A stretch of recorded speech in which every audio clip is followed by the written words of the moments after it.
Good morning dear students. आज हम लोग एक इम्पॉर्टेंट टॉपिक पढ़ने जा रहे हैं इस क्लास के अंदर। इस टॉपिक का नाम है गैल्वेनिक सेल। गैल्वेनिक सेल का इस्तेमाल कभी आपने अपने डे टू डे लाइफ में ज़रूर किया होगा। कभी आपने गैल्वेनिक सेल का इस्तेमाल किया है? अगर मैं एक क्वेश्चन पूछूं आपसे, यू विल आंसर यस। आप इसका इस्तेमाल करते हैं अपने मोबाइल के बैटरी में, आप इसका इस्तेमाल करते हैं टीवी के रिमोट कंट्रोल, वहाँ भी बैटरी का इस्तेमाल होता है। इसका इस्तेमाल अपने वॉचेस में करते हैं, इसका इस्तेमाल अपने कैमराज में करते हैं।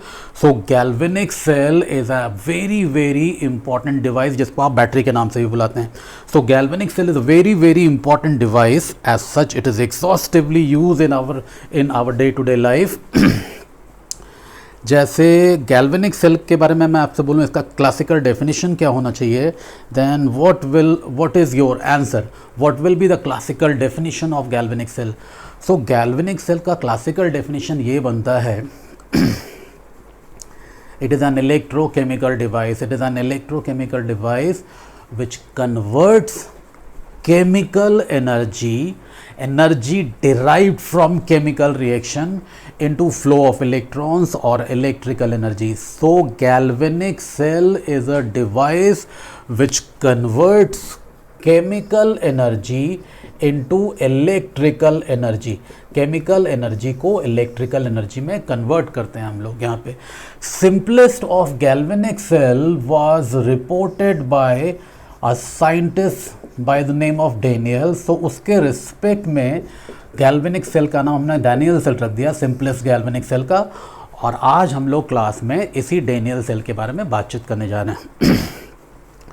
So Daniel cell is a type of simplest galvanic cell जिसके बारे में आज हम लोग क्विकली डिस्कशन करेंगे। मैं यहाँ पर एक स्कीमेटिक डायग्राम बनाऊंगा डेनियल सेल का, आप उसको ध्यान से देखेंगे और हम लोग एक एक करके डिस्कस करेंगे इन बातों को। So we will talk about Daniell cell. What do we do is we take zinc sulphate solution, zinc sulphate का सॉल्यूशन लेते हैं हम यहाँ पे, और इस जिंक सल्फेट के सॉल्यूशन में आप बेटा ये डालते हो, जिंक का रॉड इंसर्ट करते हो। Similarly what you do is आप इसके साथ साथ एक और वेसल में कॉपर सल्फेट का सॉल्यूशन लेते हो और इसमें कॉपर का रॉड डिप करते हो। दिखाएंगे ऐसा क्विकली अपने नोटबुक में। So zinc is being dipped in a zinc sulphate solution, और कॉपर रॉड को किस में डिप किया हमने, कॉपर सल्फेट के सॉल्यूशन में डिप कर लिया। Quickly show this in the notebook. ये फटाफट अपने नोटबुक में दिखा लीजिए। अब क्या करेंगे, इन दोनों को कनेक्ट करेंगे थ्रू अ वोल्ट मीटर और इस तरीके से कनेक्ट कर दिया जाएगा। पॉइंट नंबर 2, आपको ये जानकारी होनी चाहिए कि जो स्टैंडर्ड रिडक्शन पोटेंशियल है वो जिंक के केस में, जिंक का जो स्टैंडर्ड रिडक्शन पोटेंशियल का वैल्यू होता है, स्टैंडर्ड रिडक्शन पोटेंशियल जिसको इस नोटेशन से दिखाते हैं हम लोग, इसके स्टैंडर्ड रिडक्शन पोटेंशियल का वैल्यू होता है बेटा -0.76 वोल्ट। ये एक्चुअल डेटा है जो आप इलेक्ट्रोकेमिकल सीरीज से निकाल सकते हैं। सो जिंक का SRP का वैल्यू क्या लिखा हमने, -0.76 वोल्ट। और सिमिलरली यहीं पे कॉपर का स्टैंडर्ड रिडक्शन पोटेंशियल का वैल्यू लिख लेंगे आप। Copper standard reduction potential value is +0.34 volt.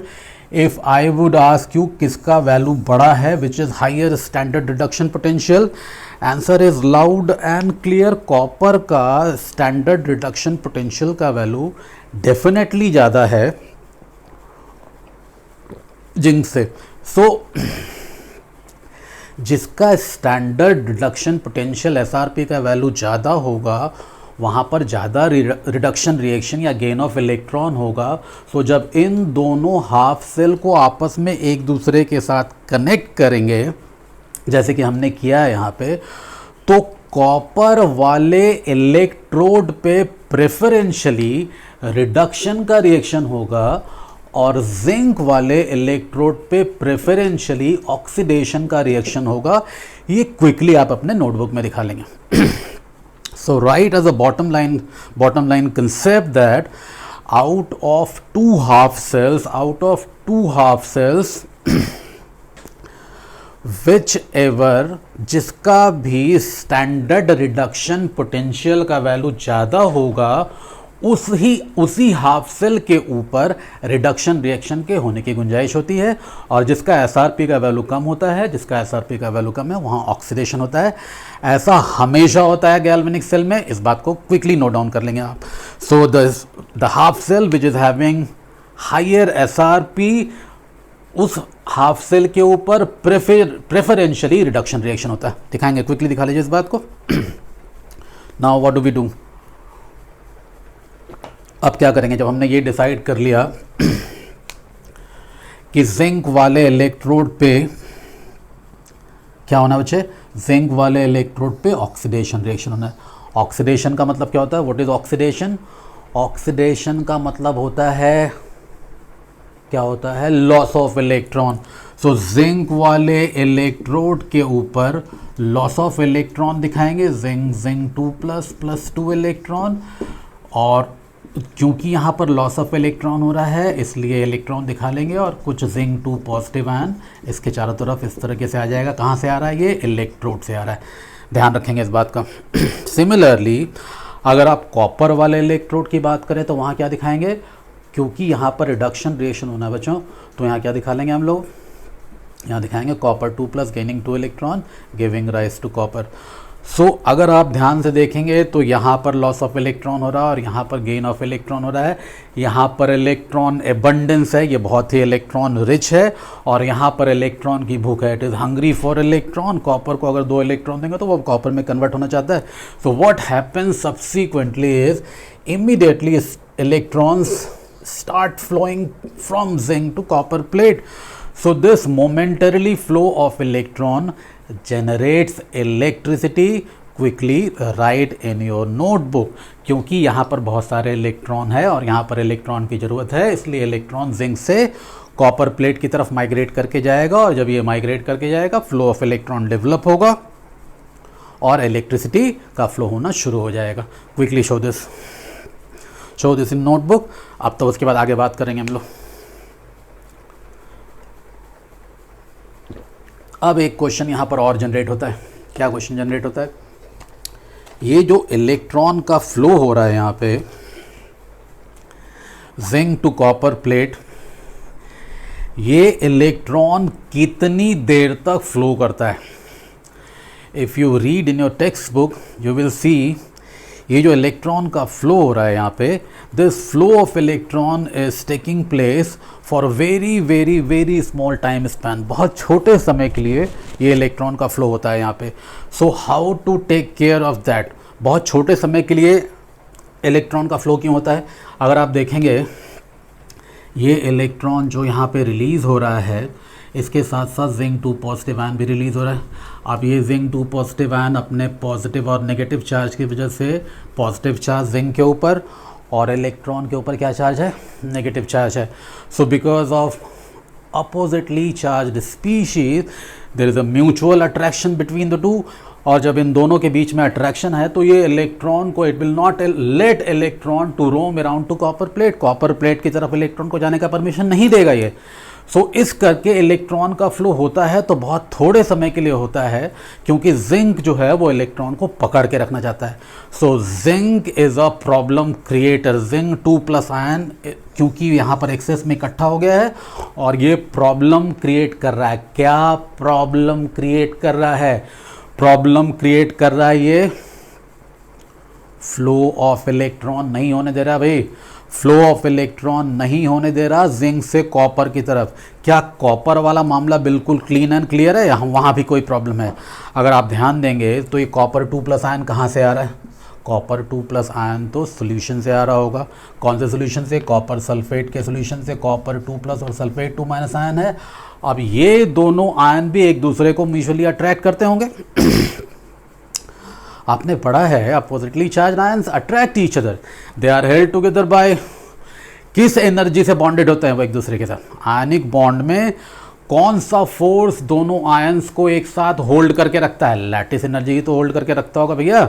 सो ये दोनों आयंस एक दूसरे के साथ बॉन्डेड स्टेट में है, तो कॉपर भी बंधा हुआ है, एक आध कॉपर फ्री होके इलेक्ट्रॉन को पकड़ लेगा वो ठीक है, लेकिन उसके बाद सल्फेट भी कॉपर 2+ आयन को, सल्फेट आयन भी कॉपर 2+ आयन को फ्री नहीं छोड़ेगा डिपॉजिट होने के लिए या इलेक्ट्रॉन गेन करने के लिए।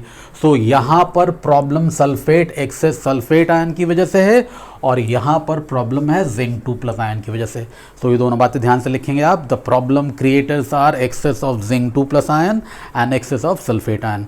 सो to get rid of this, इस समस्या का सॉल्यूशन निकालने के लिए हमें क्या तरकीब, क्या जुगाड़ लगाना चाहिए, क्या जुगाड़ करते हैं, क्या जुगाड़ किया टेनियल नाम के साइंटिस्ट ने। उसने किया ऐसा ध्यान से देखेंगे आप, उसने किया ऐसा कि उसने इन दोनों सॉल्यूशन को एक गैजेट से जोड़ दिया। गैजेट समझते हैं? नोबिता, नोबिता वाला गैजेट डाल दिया इसमें। क्या गैजेट बोलते हैं इसको? इसको बोलते हैं सॉल्ट ब्रिज। सॉल्ट ब्रिज बोलते हैं बेटा। Salt bridge is, it is a primarily a combination of what? It is a combination of agar jelly, लिखेंगे ऐसा, agar jelly। agar jelly is, क्या होता है agar jelly? agar jelly क्या होना चाहिए आपके हिसाब से? ये एक बहुत ही कॉम्प्लेक्स कार्बोहाइड्रेट मॉलिक्यूल है, और अगर जेली के साथ आप कुछ सिलेक्टेड फ्यू इलेक्ट्रोलाइट मिक्स करते हैं, जैसे कि KCl मिक्स कर सकते हैं, जैसे कि पोटेशियम नाइट्रेट मिक्स कर सकते हैं, जैसे कि अमोनियम नाइट्रेट मिक्स कर सकते हैं, एटसेट्रा। अमोनियम नाइट्रेट का भी इस्तेमाल करते हैं यहाँ पे। ये कुछ सिलेक्टेड फ्यू इलेक्ट्रोलाइट्स हैं जिनका अगर जेली के साथ सॉल्ट ब्रिज में इस्तेमाल होता है। सो कंपोजिशन ऑफ सॉल्ट ब्रिज को आप ध्यान से लिखेंगे। क्या हुआ composition of salt bridge? It is a combination of agar jelly along with KCl और KNO3 और ammonium nitrate. Why only a selected few electrolytes are used in salt bridge? ये अपने आप में एक क्वेश्चन है। इस क्वेश्चन को आप कहीं लिख के रखेंगे और इसके बारे में हम लोग डिटेल से बातचीत कर सकते हैं। So write this as a question, do this in your homework. इस क्वेश्चन को करने के बाद आप मेरे साथ क्रिस क्रॉस कर सकते हैं। You can put your question in the comment box, I will answer you accordingly. So what we have reached, कहाँ तक पहुँच गए हम लोग? We have reach till salt bridge. So salt bridge करता क्या है? इसमें जो KCl है, मान लो KCl की बात करें तो इसमें जो KCl है, ये KCl का जो क्लोराइड आयन है वो एक्सेस जिंक 2+ आयन के पास जाके उसको जिंक क्लोराइड में कन्वर्ट करता है, so that excess zinc 2+ ions are remove, and the moment excess zinc 2+ ions are removed, what happens? Electrons are now free so that they can roam around to copper plate। वो बहुत ही आसानी से copper plate की तरफ जाने के लिए free हो गए हैं। So electrons have become free, and now what happens on other side of the galvanic cell, the Daniell cell? The potassium ion approaches, absorbs sulfate ion, gives rise to something like this, and now even copper 2+ ions are free। अब तो भैया copper 2+ ion भी free हो गया है। किस बात के लिए फ्री हो गया है? कॉपर 2+ आयन फ्री हो गया है इलेक्ट्रॉन गेन करने के लिए। सो यहाँ पर एबंडेंस ऑफ इलेक्ट्रॉन हो चुका है। अब जिंक की साइड में बहुत सारे इलेक्ट्रॉन इकट्ठा हो जाएंगे और बहुत सारा कॉपर 2+ आयन दूसरे वाले सोल्यूशन में फ्री हो जाएगा। So what happens? There will be an incessant continuous flow of electron at the cost of what? At the cost of these two half reactions. In this side there is oxidation taking place. This is a left hand electrode, यहाँ पर oxidation हो रहा है, और इस oxidation और ये जिसको राइट हैंड इलेक्ट्रोड बोल रहे हैं आप, यहाँ पर रिडक्शन हो रहा है। तो आप ध्यान देखेंगे इन दो रेडॉक्स रिएक्शन की मदद से आपने some kind of flow of electrons को डेवलप कर लिया है। So this is a definite galvanic cell in which some electrical energy has been produced at the cost of what? Two half reactions. One is reduction, another is oxidation. So this kind of electrochemical device is known as galvanic cell, और इस particular galvanic cell का नाम होता है, इसको आप किस नाम से बुलाते हैं? इसको बुलाते हैं डेनियल सेल के नाम से। ये अपने आप में एक लेफ्ट हैंड इलेक्ट्रोड है, इस पे ऑक्सीडेशन हो रहा है। जिस भी इलेक्ट्रोड पे ऑक्सीडेशन होता है, आप ध्यान देंगे इलेक्ट्रोकेमिस्ट्री में उस इलेक्ट्रोड को जिसके ऊपर ऑक्सीडेशन होता है उस इलेक्ट्रोड का नाम भैया आप एनोड रखते हैं। सो ये लेफ्ट हैंड इलेक्ट्रोड है, यहाँ पर ऑक्सीडेशन हो रहा है, इसको एनोड के नाम से बुलाएंगे। और क्योंकि यहाँ बहुत सारे इलेक्ट्रॉन्स इकट्ठा हो गए, there is abundance of electron accumulated here, so this is also known as negative plate. So आप ध्यान देंगे इसको नेगेटिव प्लेट के नाम से बोलेंगे। और अगर इसको एक एक्रोनिम के जरिए दिखाया जाए, I can say this is LOAN। L stands for left hand electrode, O for oxidation, A for anode and N for negative plate. Similarly, अगर कॉपर प्लेट के बारे में बात करें, क्विकली समाप्त कर रहा हूँ मैं इस पूरे डिस्कशन को, तो ये अपने आप में एक राइट हैंड इलेक्ट्रोड है और यहाँ पर रिडक्शन हो रहा है। और इलेक्ट्रोकेमिस्ट्री में जिस भी इलेक्ट्रोड पर रिडक्शन होता है, you call that as cathode. So ये एक कैथोड हो गया। और क्योंकि electrons is being sucked away from this electrode, इसलिए इसके ऊपर मोमेंटरीली पॉजिटिव चार्ज आता है, इसलिए इसको पॉजिटिव प्लेट के नाम से भी बुलाते हैं। सो this is LOAN, left hand electrode. Left hand electrode, यहाँ ऑक्सीडेशन हो रहा है, इसको एनोड भी बोलते हैं। और क्योंकि यहाँ पर इलेक्ट्रॉन इकट्ठा हो रहा है, इसलिए इसको नेगेटिव प्लेट के नाम से भी बुलाते हैं बहुत सारे स्टैंडर्ड टेक्स्ट बुक में। सो दिस इज कंप्लीट डिस्क्रिप्शन। अगर आप ध्यान देंगे, ये एक गैल्वेनिक सेल का कंप्लीट स्कीमेटिक डिस्क्रिप्शन है। हमने यहाँ क्विक फास्ट तरीके से ये दिखा दिया कि galvanic cell is a type of electrochemical device in which some electrical energy is produced at the cost of some chemical energy. What chemical energy? Energy derived from chemical reaction. What chemical reaction? Redox reaction. यहाँ पर दो redox reaction हो रहा है, एक reduction और एक oxidation, and we need to know always redox reactions are always exothermic reaction. वहाँ हमेशा heat energy release होती है, तो उसके रिलीज एनर्जी को, उसके एक्सोथर्मिसिटी को हमने किस में कन्वर्ट किया है? फ्लो ऑफ इलेक्ट्रॉन में. So such device is a galvanic cell. So that is all about galvanic cell part 1. इसका पार्ट 2 और इसका पार्ट 3 भी आएगा, जिसमें आप देख पाएंगे नर्स्ट इक्वेशन का इस्तेमाल कैसे करते हैं और इस सेल रिएक्शन का एंट्रोपी चेंज वगैरह कैसे निकालते हैं. सो that is all about this. Thank you all. God bless.